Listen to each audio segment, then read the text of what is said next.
where the mind is without fear and the head is held high, where knowledge is free.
নমস্কার সুধী দর্শকবৃন্দ এবং আমার স্নেহের ছাত্রছাত্রীদের আন্তরিক অভিনন্দন এবং ভালোবাসা।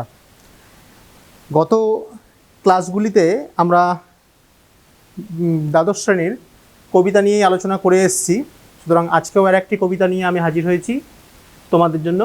আজকের কবিতা হচ্ছে আমি দেখি, বইয়ের তোমাদের পাঠ্য বইয়ের 4 নম্বর কবিতা এটি। এই কবিতাটি আপাত দৃষ্টিতে দেখে খুবই সহজ মনে হয়, তোমরা পড়েও নিয়েছো বোধহয় অনেকে। তো কী নিয়ে বলা আছে এই কবিতায়? না, গাছ নিয়ে। খুব ভালো কথা। আমি দেখি, কবি গাছ দেখতে চেয়েছেন, তো আমরা তো সবাই গাছ দেখি, এতে আবার নতুন বলার কি আছে।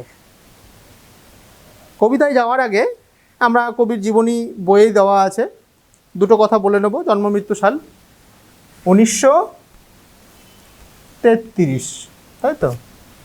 আর মৃত্যু কবে?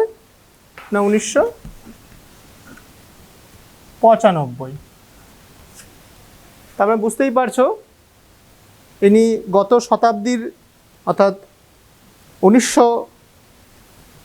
2000 পার করে চলে এসেছি আমরা, তো গত শতাব্দীর শেষের দিকে ইনি মারা গিয়েছেন, অর্থাৎ বেশি দিন হয়নি, বেশি বছর হয়নি।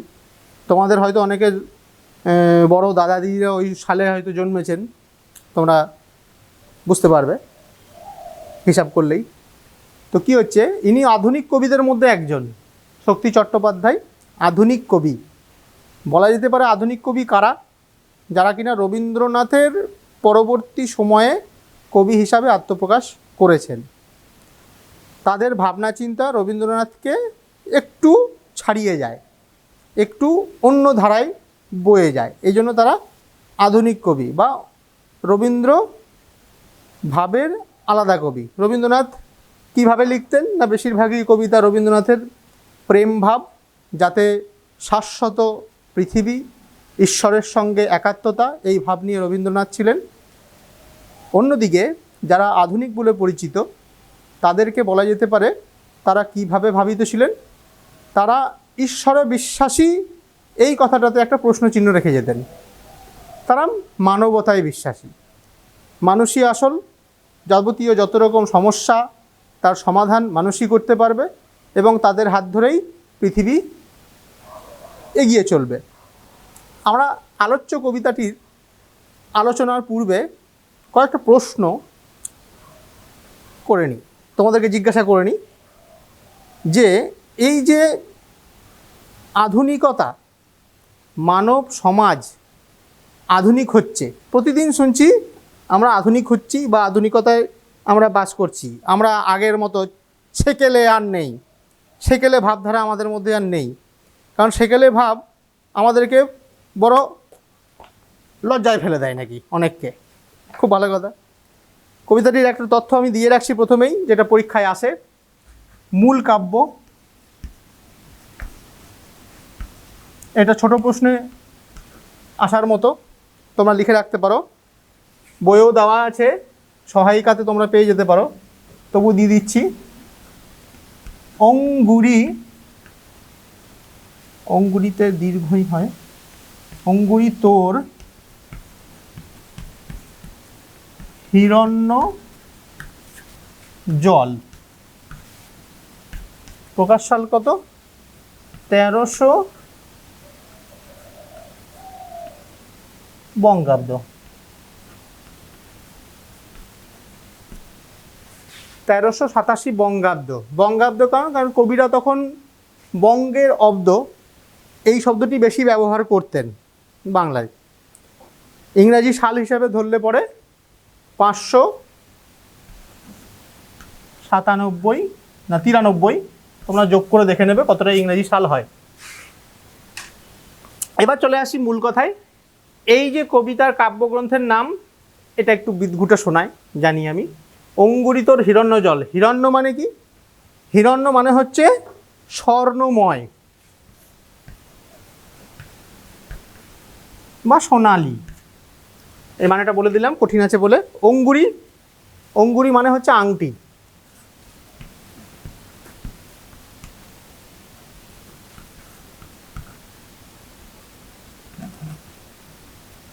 আংটি, এইটি কাব্যগ্রন্থ, অর্থাৎ এই কাব্যগ্রন্থ মানে হচ্ছে একটি বই যার মধ্যে কবি অনেকগুলি কবিতা লিখেছেন। তার মধ্যে পাঠ্য কবিতাটি আমাদের হচ্ছে আমি দেখি। এই আমি দেখি কবিতাটি আরও আরেকটি বইয়ে স্থান পেয়েছে কবিরই, যেটি পুরস্কার প্রাপ্ত। তোমরা কবি পরিচিতি অংশে সেই নামটি পেয়ে যাবে। সেই নামটি হচ্ছে যেতে পারি কিন্তু কেন যাব। আমি এখানে আর দিচ্ছি না, ওই কাব্যগ্রন্থ স্থান পেয়েছে। যেতে পারি কিন্তু কেন যাব, কবি এই কাব্যগ্রন্থটি সাহিত্য একাডেমি পুরস্কার পেয়েছে 1983। এটি বইয়েই আছে, তোমাদের বইয়েই আছে, সুতরাং আমি আলাদা করে আর লিখছি না। সুতরাং দুটি জায়গাতে এই কবিতাটি স্থান পেয়েছে।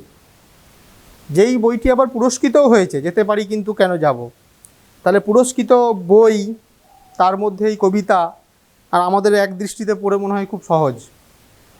কি আছে এমন? গাছ তুলে আনো, বাগানে বসাও, আমি দেখি, আমার দরকার গাছ দেখে যাওয়া। তো গাছ তো আমরা প্রতিদিনই দেখছি, সব জায়গাতেই গাছ। যারা গ্রামে বাস করি তাদের আশেপাশে প্রচুর গাছ, কিন্তু গাছ কোথায় কম দেখতে পাওয়া যায়? এক, মরুভূমিতে, দুই হচ্ছে শহরে। কথাটা ভালো করে বলি একবার, গাছ কোথায় কম দেখা যায়? এক, মরুভূমিতে, দুই হচ্ছে শহরে। মরুভূমিতে গাছ কম দেখতে পাওয়ার কারণ কি? না, মরুভূমিতে জলের অভাব, প্রাকৃতিক কারণে মরুভূমিতে এমনিতেই জল কম থাকে। আর শহরে কেন গাছ কম দেখা যায়? প্রশ্নটা কি, শহরে কেন গাছ কম দেখা যায়? কারণ শহরে কংক্রিট দেখা যায়, সব জায়গাতে ইট, বালি, পাথর, সিমেন্ট, এই সব জিনিসের বড় বড় ছোট ছোট সব আমরা মৃত্যুপুরী বানিয়ে রেখেছি, সৌধ, যেখানে কিনা আমাদেরই কবর হবে একদিন। এটা আমি বলছি না, কবি বলছেন, কবি ব্যঞ্জনায় বলছেন এই কথা। এই কবিতায় কবি যেই তিনটি বিষয় নিয়ে আমাদেরকে ভাবতে বলেছেন, সেই তিনটে বিষয় তোমাদের প্রথমে বলে নিই, তারপর আমরা কবিতাটা পড়ব। তো ইনফরমেশানটা তোমরা যদি চাও তো লিখে নিতে পারো, আশা করি লিখে নিয়েছো। এবারে এইটুকু আমরা মুছছি।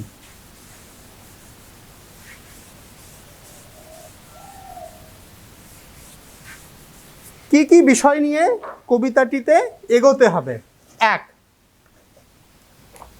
গাছের প্রয়োজনীয়তা।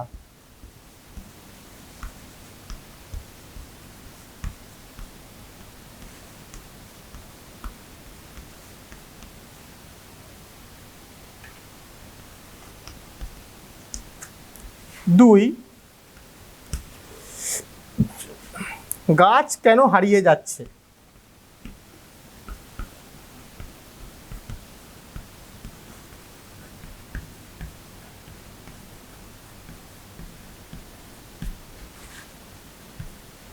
আর তিন কি, শহরে বাগানে গাছ লাগানো।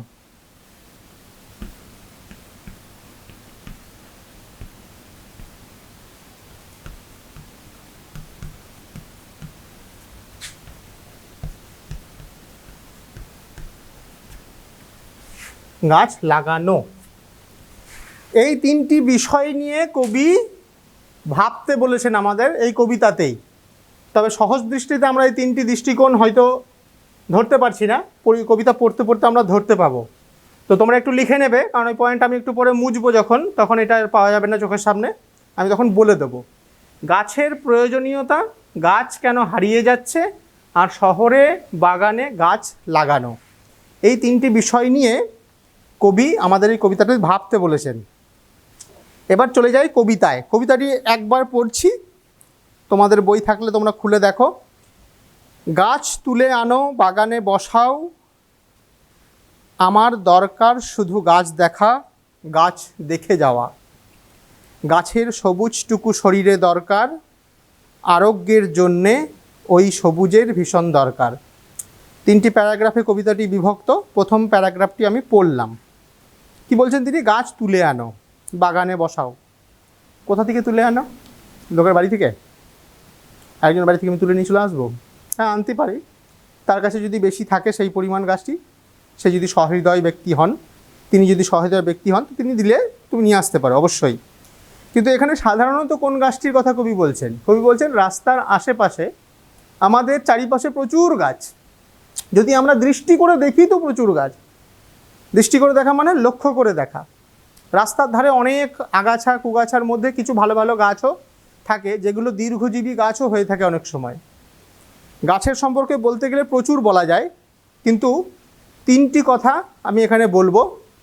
তিনজন সংস্কৃত পণ্ডিত ছিলেন যারা এই গাছকে নিয়ে মানুষকে অমরত্ব দান করার ব্যাপারটি দিয়ে গেছেন। কারা?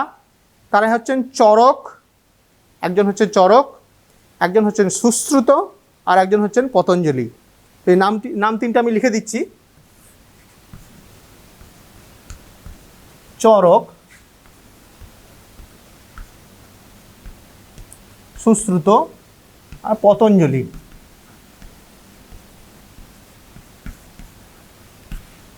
এরা হচ্ছেন সংস্কৃত পণ্ডিত এবং প্রাচীন আয়ুর্বেদিক শাস্ত্রের পণ্ডিত। তারা বিভিন্ন গ্রন্থ লিখে গিয়েছেন। তাদের মধ্যে চরক গীতি আছে বা চরক শ্রুতি আছে, সুশ্রুতরও বই আছে, এবং পতঞ্জলি ঋষির বিশাল বড় আয়ুর্বেদ শাস্ত্র আছে। বর্তমানে আমরা পতঞ্জলির মানে ব্র্যান্ড অ্যাম্বাসেডর যিনি মালিক, রামদেব, বাবা রামদেবের কথা প্রায়ই শুনে থাকি, টিভিতে দেখে থাকি। তাদের অনেক সামগ্রী আমরা কিনে হয়তো ব্যবহারও করে থাকি। তো সেই প্রাচীন ঋষি পতঞ্জলির নামেই হয়তো সেই পতঞ্জলির নামকরণ করেছেন এরা। তো সেই পতঞ্জলি কাকে ভিত্তি করে তৈরি? গাছ। শুধুমাত্র গাছের ওপরেই আমাদের যে এত বড় একটি স্বাস্থ্যের যে সচেতনতামূলক যে পরিষেবা রয়েছে আয়ুর্বেদ, সেই বিষয়টি কিন্তু দাঁড়িয়ে আছে প্রাচীন কাল থেকে। শল্য বা হোমিওপ্যাথি থেকে অ্যালোপ্যাথি, তার সঙ্গে সঙ্গে হোমিওপ্যাথি, এই জাতীয় চিকিৎসাগুলি কিন্তু স্থায়িত্ব বা পৃথিবীতে এসেছে বেশি দিন কিন্তু হয়নি। আমরা বিগত 500 থেকে 600 বছর আগে এইগুলি পেয়েছি, অর্থাৎ হোমিওপ্যাথি এবং অ্যালোপ্যাথি। তার আগে কি ছিল তাহলে? তার আগে কি ছিল? তার আগে ছিল এই আয়ুর্বেদিক, অর্থাৎ গাছগাছরা, বিভিন্ন গাছের মূল, শিকড় ইত্যাদি নিয়ে আমাদের কিন্তু শারীরিক অসুস্থতার সমাধান করা যেত। এখানে কবি আমাদেরকে কিন্তু সেই কথাটি মনে করিয়ে দিতে চেয়েছেন যে গাছগুলি তুলে আনো বাগানে বসাও। কোন গাছগুলি? না, আমাদের চারিপাশে দেখতে পাওয়া যায় সেই রকম গাছগুলি। কি কি? ত্রিফলা কোনো বিশেষ গাছ নয়, আমলকি, বহরা, হরিতকি, এগুলো এখন নার্সারিতেও কিনতে পাওয়া যায়, তোমরা জানো। আগেকার দিনে এগুলো রাস্তাঘাটে ছড়িয়ে ছিটিয়েই থাকতো। তারপরে আরও যেগুলি প্রাণদায়ী ওষুধ, সেগুলি কি? সবার প্রথমে আসছে নিম গাছ। নিম গাছ হচ্ছে অ্যান্টিসেপটিকের রাজা, যাকে বলা যেতে পারে। তুলসী, বাসক, এছাড়া হচ্ছে গাঁদা গাছ, গাঁদা ফুল তোমরা বাজারে দেখতে পাও, গাঁদা ফুলের মালা বিক্রি হয়, গাঁদা ফুল পুজোয় লাগে, সেই গাঁদা ফুলের পাতা, এবং গাঁদাল পাতা, গাঁদাল পাতা নামে এক ধরনের লতানো গাছ হয়, সেই লতানো গাছেরও কিন্তু অনেকটা আয়ুর্বেদিক শক্তি সম্পন্ন।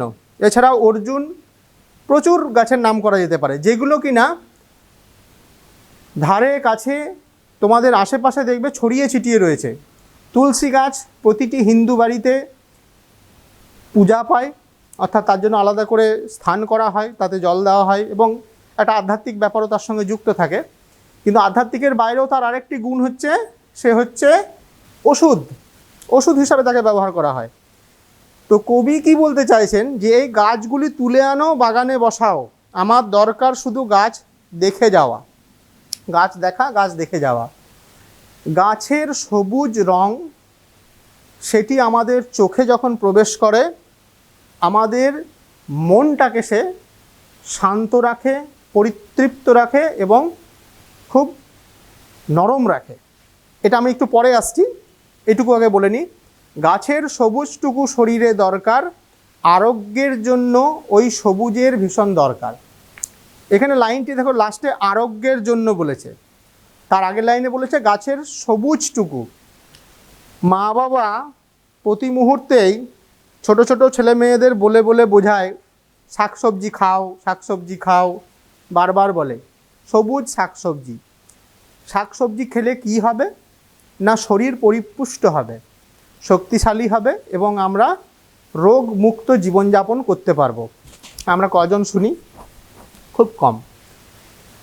গাছের সবুজটুকু শরীরে দরকার।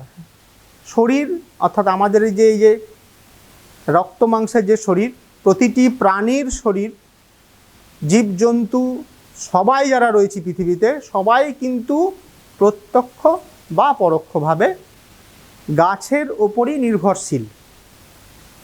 এটা আমরা বিজ্ঞান বইয়ে পড়ে এসেছি, তার ফাংশনটা আমরা পড়ে এসেছি। খাদ্য তালিকায় বলছে যে সূর্যের থেকে শক্তি গ্রহণ করে প্রথমে গাছ, সে যেই জাতীয়ই গাছ হোক না কেন গাছ, তারপরে আসছে বাকি খাদ্য তালিকা। গাছের পরে বিভিন্ন পোকা মাকড় জীব জন্তু, তারপরে মানুষ, তারপরে আরও অন্যান্য খাদকরা যারা কিনা মাংস খেয়ে আছে তারাও। তাহলে প্রত্যক্ষ এবং পরোক্ষ সবাই কিন্তু এই গাছের উপরেই নির্ভরশীল, অথচ দেখতে পাচ্ছি আমরা গাছের প্রতি আমাদের কত অবহেলা। এরপরে কি বলছেন, আরোগ্যের জন্য ওই সবুজের ভীষণ দরকার। আরোগ্য, এবার তো হলো শরীর পরিপুষ্ট করার জন্য তো গাছের সবুজ দরকার। শরীর যদি কোনো কারণে অসুস্থও হয়ে যায়, আমার কোনো ক্ষতি হলো, অ্যাক্সিডেন্ট হলো, কি আমার কোনো অসুখ হলো, জ্বর হলো, আমার সহজপাচ্য খাবারের মধ্যে কিন্তু শাকসবজি আসে প্রথমে, সেইগুলো খেলে আমার শরীর তাড়াতাড়ি বল পাবে। আর আরোগ্য অর্থাৎ ঔষধ, ওষুধের মধ্যেও একটা মানে গাছের বিভিন্ন রকম রোগ প্রতিরোধক ক্ষমতার মধ্যে পাতা থাকে, শিকড় থাকে, কোনো গাছের ছাল থাকে, তার থেকে কিনা ওষুধ তৈরি হয়। সেই ওষুধগুলি দিয়ে আমরা কিন্তু নিজেদের রোগ সারাতে পারি। দূর একটা উদাহরণ বলে দিই, নিম গাছ, নিম পাতা অ্যান্টিসেপটিক। কেউ কেউ বাড়িতে নিম পাতা বেটে গায়ে মাখে, গায়ের ঘা পাচড়া সেরে যায়। হলুদ দিয়ে নিম দিয়ে বেটে মাখে। এরপরে ঠান্ডা লাগলে পরে তুলসী, বাসক পাতার রস ইত্যাদি নানা রকম জিনিস যেগুলো কিনা আমাদের নিত্য নৈমিত্তিক প্রয়োজনে লাগছে। গাঁদা পাতা একটু আগে বলছিলাম, গাঁদা ফুলের পাতা কোনো জায়গায় কেটে গেল, ছড়ে গেল, গাঁদা পাতা চটকে দিয়ে রস লাগিয়ে দাও, সেরে যাবে। সুতরাং কবি একটা লাইনেই শুধু কথাটি বলে দিয়েছেন, আরোগ্যের জন্য ওই সবুজের ভীষণ দরকার। কবিরা অল্প কথায় অনেক কথা বলে দেন, তাই জন্য আমরা ব্যাখ্যাতে ওই কথাগুলি বলছি। বহুদিন জঙ্গলে কাটেনি দিন, বহুদিন জঙ্গলে যাইনি, বহুদিন শহরেই আছি, শহরের অসুখ হাঁ করে কেবল সবুজ খায়, সবুজের অনটন ঘটে। অনটন ঘটে বলে দিয়ে 3টে ডট দিয়ে কবিতার প্যারাগ্রাফটি শেষ হয়ে গিয়েছে। আমরা এই ব্যাখ্যাতে পরে আসছি, আগে এইটুকু প্রথমে বলে নিই। বহুদিন জঙ্গলে কাটেনি দিন, এই কথাটির মধ্যে কি ব্যঞ্জনা আছে? বহুদিন জঙ্গলে কাটেনি দিন, কাটেনি বলতে আগে তো কবি তাহলে জঙ্গলে কাটাতেন? কবি নয়, আমরা যারা মানুষ তারা কিন্তু একসময় জঙ্গলেই বাস করতাম, কারণ আমাদের পূর্বপুরুষ কোনো বৃক্ষ মৃগ ছিল, শাখা মৃগ যাদেরকে বলা হতো, অর্থাৎ বাঁদর। সেই প্রজাতির প্রাণী হচ্ছি আমরা। একটু ডেভেলপ করে গেছি, আমাদের হাত পাগুলো একটু অন্যরকম হয়ে গিয়েছে, এই জন্য আমরা জামা কাপড় পরছি, হাঁটাচলা করছি দু পায়ে, এইটুকুই যা তফাৎ। কিন্তু আসলে তো আমরা এই প্রকৃতিরই জীব, যারা কিনা একসময় জঙ্গলে থাকতাম, গাছের পাতাটি ছিঁড়ে, গাছের ফলটি ছিঁড়ে খেয়েছি। আমাদেরই পূর্বপুরুষ এখনও জঙ্গলে জঙ্গলে ঘুরে বেড়াচ্ছে। ওরাং ওটাং হোক কি বন মানুষ হোক, যারা তারা গরিলা হোক, তারা কিন্তু আমাদেরই পূর্বপুরুষ রূপে পরিচিত। সুতরাং বহুদিন জঙ্গলে কাটেনি দিন, তাহলে আমাদের বহুদিন ধরে জঙ্গল থেকে চলে আসা হয়েছে। আমরা এখন কিনা আধুনিক হয়েছি, আমরা এখন মানুষ হয়েছি। আমরা কেউ শহরে থাকছি, কেউ গ্রামে থাকছি, কিনা ঘর বাড়ি করে থাকছি। এই জন্য জঙ্গলে আর আমাদের থাকার প্রয়োজন হচ্ছে না। বহুদিন জঙ্গলে যায়নি, তাহলে জঙ্গলেও যাওয়া হয়নি বহুদিন। জঙ্গলে যাওয়া হয়নি বলতে আমরা অনেকে যদি বলি, আমাদের আগের বছরই তো জঙ্গলে ঘুরতে গিয়েছিলাম। কোনো কোনো জঙ্গল, বড় বড় জঙ্গলে আমরা মাঝে মাঝে ঘুরতে যাই, হয়তো কেউ কেউ হয়তো গেছো। পশ্চিমবঙ্গে বেশ ভালো ভালো অভয়ারণ্য আছে, গরুমারা আছে, বিভিন্ন ধরনের জঙ্গল আছে, যেটা পাহাড়ি অঞ্চল, প্রচুর গাছপালা, সেখানে গেলে পরে মন ভরে যায়, প্রাকৃতিক জীবজন্তু দেখেও অনেক আনন্দ পাই আমরা। তাহলে বহুদিন জঙ্গলেও যাইনি, বহুদিন শহরে আছি। এই শহরেই আছি। শহর বলতে এই যে ইট, বালি, পাথর, কাঁকর, রড, এইসবের তৈরি এক একটি স্তূপ, তার ভেতরে আমরা বাস করছি। শহরের অসুখ হাঁ করে কেবল সবুজ খায়, এই কথাটির ব্যাখ্যা একটু আমরা করছি। শহরের অসুখ, অসুখ মানে অসুস্থতা, শরীর খারাপ। শহরের শরীরটা খারাপ হয়ে গেছে। শহরের কাদের শরীর খারাপ হয়েছে? না মানুষের। আমরাই তো করছি। মানুষ শহর গড়েছে, নিজের প্রয়োজনে গড়েছে। সেই গড়ার জন্য তাকে কি করতে হয়েছে? জঙ্গল কেটে সাফ করতে হয়েছে। বহু বছর ধরে থাকা প্রচুর বড় বড় গাছকে কেটে আমরা সেখানে বাড়ি তৈরি করেছি, অফিস তৈরি করেছি, আদালত তৈরি করেছি, বিভিন্ন ধরনের স্কুল, কলেজ, হাসপাতাল তৈরি করেছি। এই জন্য বলছে শহরের অসুখ এটা, যে সেখানে কংক্রিট ছড়িয়ে যায় এবং গাছপালাকে সে খেয়ে ফেলে, হাঁ করে কেবল সবুজ খায়। সবুজের অনটন ঘটে। অনটন মানে হচ্ছে কমে আসা, সবুজ কমে আসে। এখানে কবি দেখো, একটু আগে বলছিলাম, ডট ডট করে দিয়ে কিছুটা থেমেছেন। অর্থাৎ শহরে এই অসুখ সম্পর্কে বলে শেষ করা যাবে না। এজন্য কবি বলতে বলতে কিছুটা থেমে গিয়ে ভাবতে লেগেছেন যে সত্যিকারের শহর কি একটা অসুখ নিয়ে জন্মেছে। এই যে শহুরে জীবন আমাদের, প্রতিনিয়ত আমরা কিন্তু দূষিত পরিবেশে বাস করছি, বলে শেষ করা যাবে না। সবুজ নেই, গাছপালা আমরা কজনই বা রাখছি বা লাগাচ্ছি, হাতে গোনা কয়েকজন, তাও আবার বাগানে এইটুকুটুকু টবে। ছাদ বাগানি, এখন একটা পরিচিত শব্দ বেরিয়েছে, ছাদ বাগানি। তো ছাদে বাগান করেছে, এইটুকুটুকু টবে, এইটুকুটুকু গাছ। তো তাতে কতটা আমাদের উপকার হয় আমরা জানি না, সেটা বিজ্ঞানীরা ভালো বলতে পারবেন। সবুজের অনটন ঘটছে এই কারণে প্রতিনিয়ত। এখানে থামার কারণ হচ্ছে কবি ভাবছেন, যতই বলা যাক না কেন যে শহর কিভাবে সবুজকে খেয়ে ফেলছে বা আমাদের কিভাবে ক্ষতি হচ্ছে, সেটা কিন্তু বলে শেষ করা যাবে না। এই জন্য দেখো ডট ডট দিয়ে ছেড়ে দিয়েছেন উনি। তার জন্য একটুখানি থেমে গিয়ে তিনি বলছেন, তাই বলি গাছ তুলে আনো, বাগানে বসাও আমি দেখি। কবি আর কিছু বলতে চাইলেন না মানুষকে। মানে কেন বলতে চাইছেন না কবি, আর ব্যাখ্যাতে কেন তিনি গেলেন না, এইটুকুতেই কেন তিনি শেষ করে দিলেন? কারণ আমরা তো এটা আজকে থেকে শুনছি না এই কথাগুলো, যে গাছ তুলে আনো, গাছ বসাও। আমার বাবার বাবা যিনি ছিলেন, তিনি হয়তো শুনেছেন স্কুলে গাছ লাগাও, বৃক্ষরোপণ বলে আমরা রচনা পড়েছি। বৃক্ষরোপণ বা বন মহোৎসব, কিনা বন জঙ্গল লাগানো উচিত, আমাদের করা উচিত। কেন করা উচিত? কারণ গাছ লাগালে তার থেকে অক্সিজেন আমরা পাচ্ছি, সেই অক্সিজেন আমাদেরই তো কাজে লাগছে। কিন্তু আমরা কটা গাছ জীবনে লাগিয়েছি? নিজেকে একবার প্রশ্ন করো, প্রত্যেকে তোমরা নিজেকে প্রশ্ন করো, তোমাদের যে এই যে 18 কি 17 বছর বয়স হয়ে গেল, তোমরা নিজের হাতে কটি করে গাছ লাগিয়েছো? অথচ রচনায় পড়ে এসছো, স্কুলে পড়ে এসছো, জীবনবিজ্ঞান বইয়ে পড়ে এসছো যে গাছ লাগানো উচিত, গাছ লাগাতে হয়, মানুষকেই লাগাতে হবে। একটি ছাগল গাছ লাগাতে পারে না, একটি গরু গাছ লাগাতে পারে না, মানুষকেই লাগাতে হবে, কারণ মানুষের হাতেই সেই গাছগুলি কাটা পড়ছে বেশি। তাই বলি গাছ তুলে আনো, বাগানে বসাও, আমি দেখি। অর্থাৎ মানুষকে তিনি আর বেশি কিছু বলতে চাইলেন না, যে শুধু এইটুকু বলছি, মেনে নেওয়ার চেষ্টা করো যে গাছ তুলে এনে লাগাও, আর কিছু বলার নেই তোমাদের। চোখ তো সবুজ চায়, আমাদের চোখ কি সবুজ চায় না? এই যে বলছিলাম একটু আগে, আমরা এক সময় বৃক্ষ মানে শাখা মৃগ অর্থাৎ গাছের প্রাণী ছিলাম। মৃগ বলতে প্রাণী, জন্তু। সেই শাখা মৃগ থেকে আমরা আজকে স্যুট বুট টাই পরা জেন্টেলম্যান হয়ে দাঁড়িয়েছি। চোখ কিন্তু আমাদের সেই সবুজকেই এখনও ভালোবাসে। এই জন্য গরমের ছুটি হোক কি অন্য কোনো কারণে ছুটি হোক, আমরা ছুটোছুটি করি কোথায় ঘুরতে যাব বলে। কেউ যাচ্ছে পাহাড়ের দিকে ঘুরতে, বেশিরভাগ মানুষই ভালোবাসে সবুজ পাহাড় ঘেরা বন জঙ্গলপূর্ণ পরিবেশ। কেউ সমুদ্রও ভালোবাসে, সেখানেও বন জঙ্গল থাকে কিছু কিছু।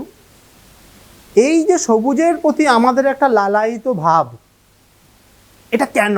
প্রশ্নটা কি একবারও করেছো নিজেদেরকে কোনো দিন? বিজ্ঞানীরা বলছেন এর পেছনে একটাই কারণ, আমাদের রক্তে, আমাদের মজ্জায় বা আমাদের সেই অন্তঃকরণ এখনও কিন্তু সেই জঙ্গল ঘেঁষাই রয়েছে, সেটাকে আমরা পাল্টাতে পারিনি। আমরা কিন্তু বাইরে যতই দেখাই না কেন, আমরা কংক্রিটে থাকতে ভালোবাসি, ঘর, লাইট, পাখা, ছাদওয়ালা বাড়ি, এই যে বড় বড় কনস্ট্রাকশন, বড় বড় বিল্ডিং, বড় বড় ফ্ল্যাট হচ্ছে, এইগুলোর দ্বারা আমরা বোঝাতে চাইছি আমরা কত আধুনিক হচ্ছি দিন দিন। কিন্তু মন কিন্তু এইখানে থাকতে থাকতে ক্লান্ত হয়ে যায়, বিষিয়ে ওঠে। এই জন্য আমরা সবসময় চাই, বা ভেতরের সময় সবসময় একটা ধুকপুক লেগেই থাকে যে ছুটি পেলেই বেড়াতে যাব, ছুটি পেলেই বেড়াতে যাব। কোথায় যাব না? বন জঙ্গলপূর্ণ পরিবেশে, যেখানে প্রাকৃতিক সৌন্দর্য প্রচুর, ঝর্ণার জল, বিশাল বড় জঙ্গল, বড় বড় গাছ, অজানা নাম না জানা কত ধরনের প্রাণী, কত ধরনের গাছ যেখানে রয়েছে। এখানেই তাই কবি বলতে চাইছেন চোখ তো সবুজ চায়। আমাদের চোখ কিন্তু ওই প্রাচীনকাল থেকেই সবুজের প্রতি একটা মোহ নিয়ে জন্মেছে। এই জন্য আমরা সবুজ দেখলেই শান্ত হয়ে যাই, আমাদের মন খুশি হয়ে যায়। দেহ চায় সবুজ বাগান। সবুজ বাগান কেন চাইছে? কারণ অক্সিজেন, প্রতিদিন সকালবেলা উঠে আমাদের ফ্রেশ অক্সিজেনটা শরীরে ঢোকানো খুব প্রয়োজন। তাতে কি হয়? শরীরের যাবতীয় ক্রিয়াকলাপ সঠিকভাবে চলতে থাকে। তার সাথে সাথে সবুজ যে রস, সবজি থেকে আসুক, ফল থেকে আসুক, কি খাদ্য থেকে আসুক, সব কিন্তু আমাদের শরীরে প্রতিনিয়ত প্রয়োজন হয়। তাই দেহও চায় সবুজ বাগান। গাছ আনো, বাগানে বসাও, আমি দেখি। বাস, আর কোনো কথা নয়, শুধু গাছ আনতে হবে, যেখানেই পাও তুমি, বাগানে বসাতে হবে এবং দেখতে হবে। এই দেখা বলতে দেখে যাওয়া। এমন নয় যে আমি একদিন এনে লাগালাম, তার কাজ শেষ হয়ে গেল, সেটা মেরে ফেলে দিলাম বা খেয়ে নিলাম, বাস হয়ে গেল, কাজ শেষ। সেটি কিন্তু বলেনি। আমি দেখি বলতে আমার দেখে যেতে হবে, আমার সঙ্গে সঙ্গে তোমাদেরকেও দেখতে হবে। গাছ প্রতিনিয়তই যেন আমাদের চারিপাশে আমাদের বন্ধু হয়ে থাকে। শুধু রচনায় পড়লে, শুধু বইয়ে পড়লে আর লিখলে যে হ্যাঁ গাছের উপকারিতা কী, গাছ কী করে না করে, এইগুলো করে কিন্তু কোনো লাভ নেই। বাস্তবিকই আমাদের কবি কিন্তু গাছকে ভালোবাসতে বলেছেন, গাছের প্রতি মমতা জাগাতে বলেছেন, গাছকে সঙ্গে নিয়ে থাকতে বলেছেন। এই কারণেই কবিতার নামও দেখো একটা ব্যঞ্জনাপূর্ণ, আমি দেখি। মানে কবি কিন্তু লক্ষ্য রাখবেন আমাদের। সাহিত্যিক হলেও তিনি কিন্তু আমাদের লক্ষ্য রাখছেন যে আমি দেখি যে তোমরা করো কি না এই কাজটা। এটাও কিন্তু একটা ব্যঞ্জনা হতে পারে। তিনি তো গাছ দেখতে চাইছেনই, তিনি কিন্তু সঙ্গে সঙ্গে আমাদেরকেও দেখতে চাইছেন, যেন যে আমরা তার কথা শুনে বা এতদিন ধরে আমাদেরকে যেটা বলে আসা হয়েছে, আমরা শুনেও না শোনার ভান করে থেকে গিয়েছি যে গাছ নিয়ে আর কি হবে, আমার জায়গাই তো নেই, আমার যেটুকু জায়গা ছিল আমি সেইটুকুতে একটা ছোট্ট মতো ঘর করে থাকছি। আর মনকে খুশি রাখার জন্য বা লোককে দেখাবার জন্য যে দেখো আমি কত গাছপ্রেমী, এই জন্য টবে 2টি ফুল গাছ লাগিয়ে রেখেছি। এই কথাটা কিন্তু কবি বলেননি। কবি বলেছেন তোমার আশেপাশে যেখানেই জায়গা থাক না কেন সেটাই তোমার বাগান মনে করে সেখানে গাছ লাগিয়ে ফেলো। সে হোক না রাস্তার ধার, সেখানেও লাগাতে পারো। আর নিজের বাগান থাকলে তো কথাই নয়, সেখানে তো গাছ লাগাবে। এই কথাটাই বলতে চেয়েছেন। তাহলে দেখো, আমরা প্রথম থেকে আবার কথাগুলি বলে দিয়ে একবার, তাহলে তোমাদের পক্ষে একটু সুবিধা হবে। এই যে গাছের প্রতি কবি মমত্ব জাগাতে বলেছেন। গাছগুলো তুলে আনো, বাগানে বসাও। কোথাকার গাছ? একটু আগেই বলেছি, শুরুতেই বললাম যে যেখানেকার খুশি গাছ হোক। রাস্তার ধারে কোনো তুমি অজানা গাছ দেখলে, হয়তো বা চিনতেও পারলে, সেই গাছটি ধরো অবহেলায় পড়ে আছে, সেটিকে তুলে এনে কবি লাগাতে বলেছেন। কারোর বাড়িতে হয়তো অবহেলায় কোনো গাছ পড়ে আছে, সেটিকে তুলে এনে কবি লাগাতে বলেছেন। বাগানে বসাও, আমার দরকার শুধু গাছ দেখা। গাছ চোখে দেখতেও একটা শান্তি। গাছ দেখে যাওয়া মানে এমন নয় আমি একদিন দেখলাম সরিয়ে নাও, আমার দরকার ফুরিয়ে গেছে, এরকম নয়। আমার সামনে যেন সবসময় গাছ থাকে। এই জন্য অনেক আধুনিক চেতা মানুষ নিজেদেরকে আরও একটু আধুনিক দেখাতে গিয়ে বাড়িতে সুন্দর সুন্দর গাছের টব লাগিয়ে রাখেন, কারণ তারা সবসময় চান সবুজের পাশাপাশি থাকতে। বড় বড় শহরগুলিতে এখন সেই ব্যবস্থাই করা হচ্ছে। কিছুটা সায়েন্টিফিক দিক দিয়েও ভাবা হচ্ছে আধুনিকতাকে। আমরা ছোট ছোট গাছের তুলে এনে টবে লাগাবার চেষ্টা করছি, কারণ জায়গা নেই। হয়তো কেউ 70 তলা বিল্ডিংয়ে 30 তলা বিল্ডিংয়ে থাকছে, তাদের তো আর বাগান থাকা সম্ভব নয়। তারা সেই জন্য বাড়িতেই বাগান করার চেষ্টা করছে। কিন্তু কবি এই কথাটাই বলছেন যে অবশ্যই তোমরা ওইভাবেই বাগান করো, ওইভাবেই লাগাও। গাছ দেখে যেতে হবে। গাছের সবুজটুকু শরীরে দরকার। আমলকি, বহরা, হরিতকি, নিম, তুলসী, নিশিন্দা, কত রকমের গাছ রয়েছে।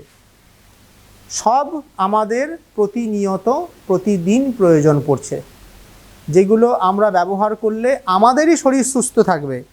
সবুজটুকুই তো শরীরে দরকার। আরোগ্যের জন্য ওই সবুজের ভীষণ দরকার। আরোগ্য, রোগ থেকে মুক্তি। রোগগ্রস্ত শরীরকে উপাদেয় পরিমাণ সবুজ পৌঁছে দিতে হবে।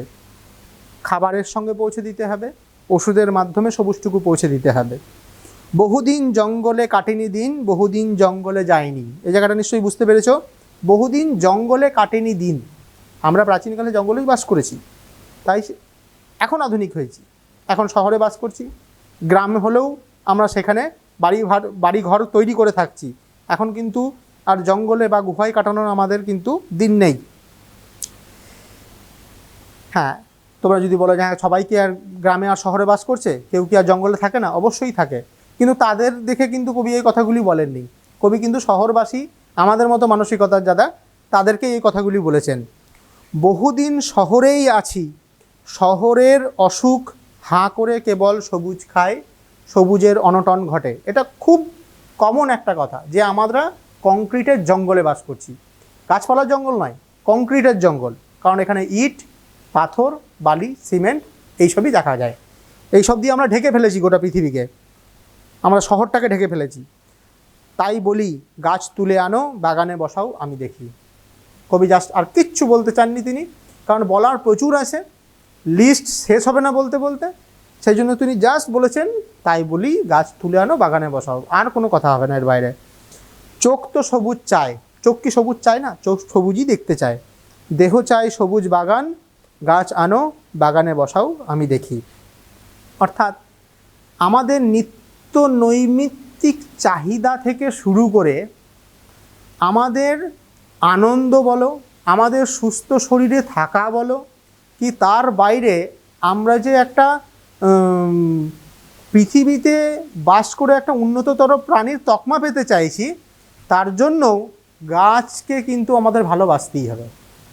এটাই হচ্ছে মূল। যতই আমরা বিল্ডিং বানাই না কেন, যতই অফিস, আদালত, কোর্ট কাছারি, বড় বড় ফ্লাইওভার বানাই না কেন, গাছকে বাদ দিয়ে কিন্তু আমাদের এগোনো সম্ভব নয়, কারণ একদিন যদি অক্সিজেন ফুরিয়ে যায়, যদি গাছ ফুরিয়ে যায়, তাহলে কেউ এইসবের কোনো কিছুরই আর মূল্য থাকবে না, সব শূন্যতে দাঁড়িয়ে যাবে। এই হচ্ছে কবিতার মূল বিষয়। পরবর্তীকালে আমরা এটার প্রশ্ন উত্তর নিয়ে আলোচনা করব। যদি তোমাদের কোনো সমস্যা থাকে তোমরা আমাদের জানাতে পারো প্রশ্নের মাধ্যমে। আজ এই পর্যন্তই।